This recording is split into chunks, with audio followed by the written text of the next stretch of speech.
Thank you. Cabinet Secretary, Ministry of Energy and Petroleum, Davis Churchill. The Principal Secretary for Petroleum, Governor of Mombasa, Sharif Nasir Jr., the Presidential Council of Economic Advisors led by Dr. David D., Trade Development Bank, other participating banks represented, Chairman of the Kenya Ports Authority and the Board of Directors, the KPA Managing Director, Captain William Ruto, political leaders, members of the Fourth Estate, ladies and gentlemen. Today, we receive our maiden petroleum imports at a government-to-government arrangement. It is an important milestone for our country and our economy.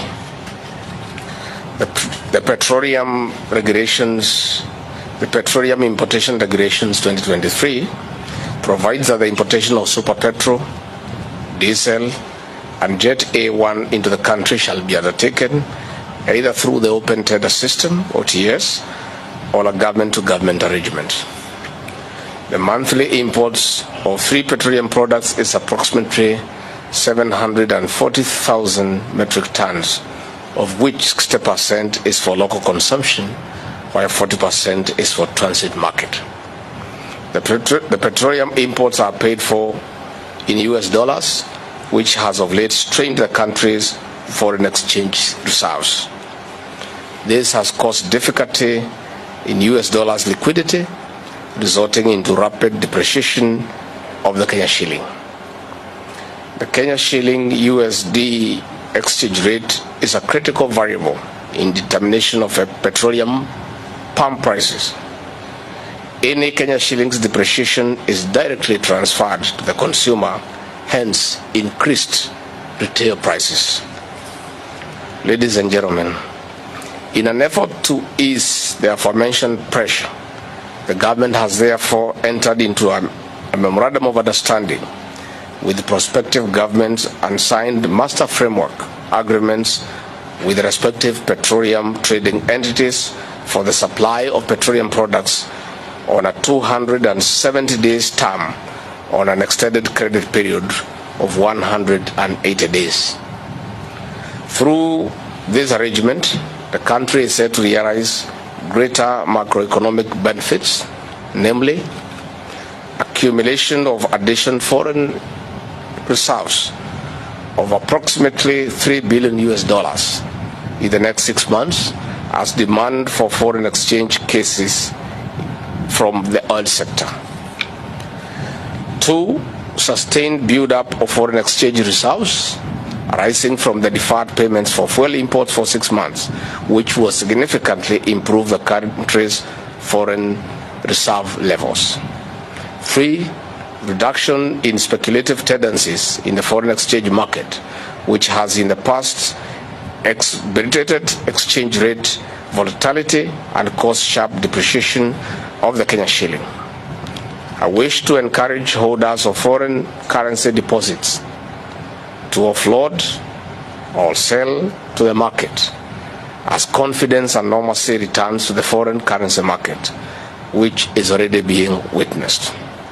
4, exchange rate stability, which will support economic recovery and slow growth of public debt to GDP over the medium term, while supporting efforts towards fiscal consolidation and ultimately economic growth. 5, floating exchange rate regime supported by higher levels of foreign reserves, which will act as an effective shock absorber to external economic shocks that will further reinforce investor confidence, sovereign credit rating for Kenya, and lower yields for the Eurobonds. Finally, ladies and gentlemen, I wish to assure the country, and indeed the people of Kenya and the region, that adequate measures have been put in place to ensure continued security supply of petroleum products under this new arrangement. I want to thank you. Asanteni sana. Let me just add one thing.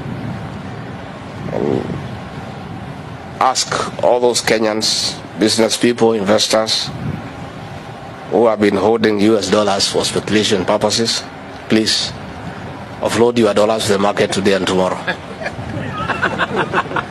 It's very honest advice from a truthful man. But with what has happened, freeing 500 million US dollars to purchase fuel every month, the demand for the dollar will come down and the shilling will gain, and we don't want Kenyans to lose money. So those who have been holding dollars everywhere, hoping that it will continue going up, it will go down, starting today, tomorrow, the day after. So you have a few dollars that you are still holding, please let them go to the market, and you'll come to thank me for it after a week or two. Finally, I want to say that Professor D and your team, you have done a good job, and I want to assure the people of Kenya that this is just the beginning of restoring our economy, and this is a clear testimony that there are men and women who are not sleeping, trying to get our economy back on track.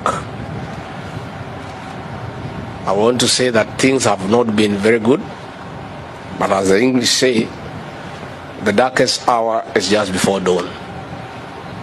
There are serious signs that we are on a great path of economic recovery, and I want to assure the people of Kenya that things will be good.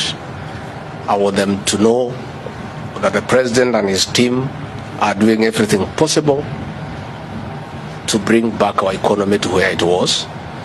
And this is one of the strategies that shortly will begin to bear fruits and send the right message to the markets. More interventions are in place, and they will be unveiled as we proceed.